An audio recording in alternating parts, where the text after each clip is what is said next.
July 20th, we have Saint Apollinaris of Ravenna. Early accounts report that Saint Apollinaris was ordained bishop by Saint Peter himself and sent as a missionary bishop to Ravenna during the reign of the Emperor Claudius. Renowned for his powers to heal in the name of Christ, he was frequently exiled, tortured, and imprisoned for the faith, and finally martyred.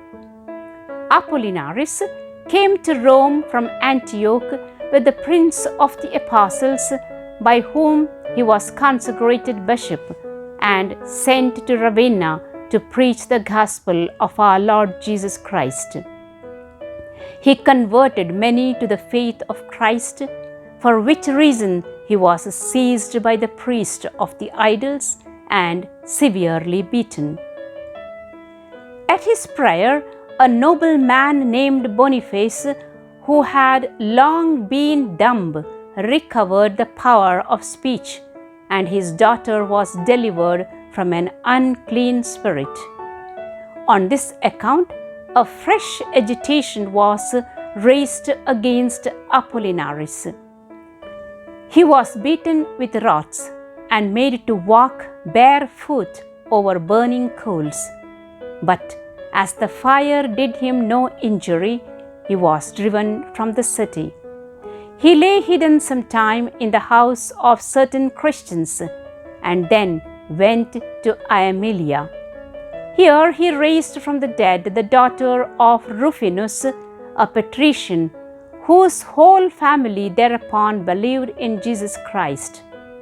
The prefect was greatly angered by this conversion, and sending for Apollinaris, he sternly commanded him to give over propagating the faith of Christ in the city. But as Apollinaris paid no attention to his commands, he was tortured on the rack. Boiling water was poured upon his wounds, and his mouth was bruised and broken with a stone. Finally, he was loaded with irons and shut up in prison. 4 days afterwards, he was put on board ship and sent into exile. But the boat was wrecked, and Apollinaris arrived in Mysia, where he passed to the banks of the Danube and into Thrace. In the temple of Seraphis, the demon refused to utter his oracles so long as the disciple of the Apostle Peter remained there. A search was made for some time, and then Apollinaris was discovered and commanded to depart by sea. Thus he returned to Ravenna. But on the accusation of the same priest of the idols, he was placed in the custody of a centurion. As this man, however, worshipped Christ in secret, Apollinaris was allowed to escape by night.